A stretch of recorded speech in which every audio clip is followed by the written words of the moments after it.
As my Christian friends settle down with their families to a blissful day of deep religious meaning and reverence, I would like, if I may, to offer one Jewish man's view of the central figure of their faith.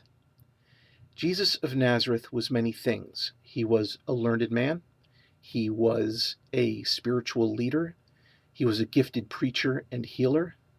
There's one thing, though, that Jesus of Nazareth was not. He was not talking to you.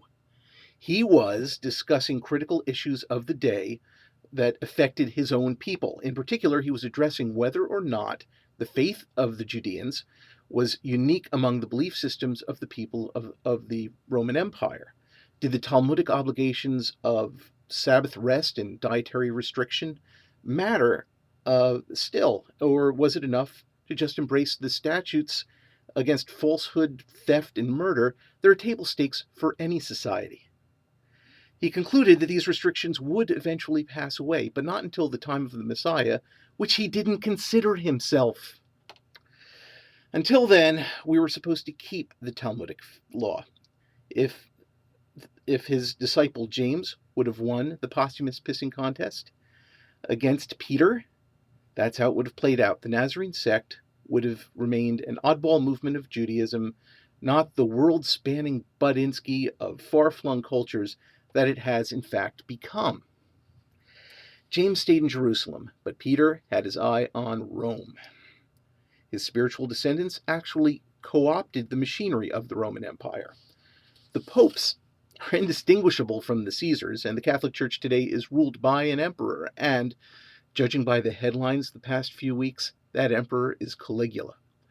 By the way, Father Cantalamessa, don't compare today's criticism of a church that enables pedophiles with millennia of anti-Semitic persecution. Tell me something, Father.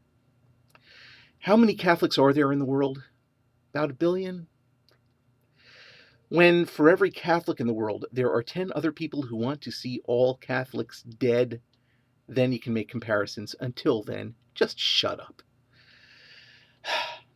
And let's remember why the church was among the most ardent anti-Semitic organizations for so long.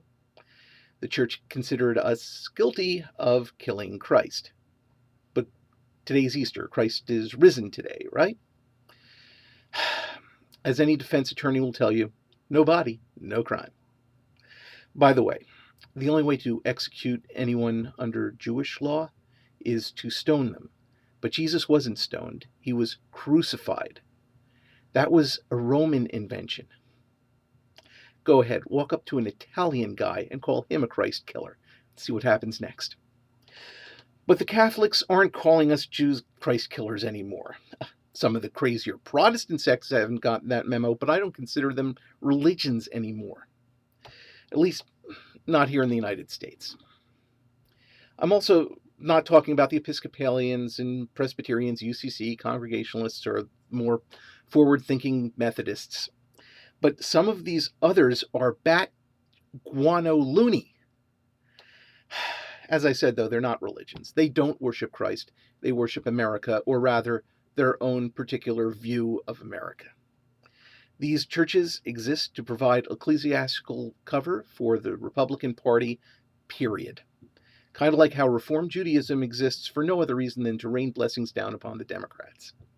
Anyway, it's a nice day, and I got plans. So, Christian friends, enjoy Easter, at least until they find the body. Oh, and buy my book, Land That I Love.